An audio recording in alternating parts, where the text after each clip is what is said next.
Mabilis na chikahan tayo para updated sa showbiz happenings. Grabe, nakakatakot yung gabi ng lagim. Ang galing ng editing, ang galing ng acting. Super nakaka-amaze po talaga. Nakakagulat! Sanib, napakaganda. Nangilabot na sila sa takot. Ikaw, magpapahuli ka ba? Sold out sa isang sinehan sa Quezon City ang unang gabi ng KMJS Gabi ng Lagim, the movie.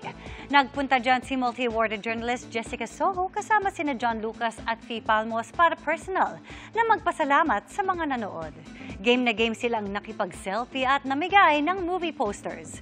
Kahit online, buhos ang papuri sa mga nakapanood na ng 3 kwentong tampok sa pelikula.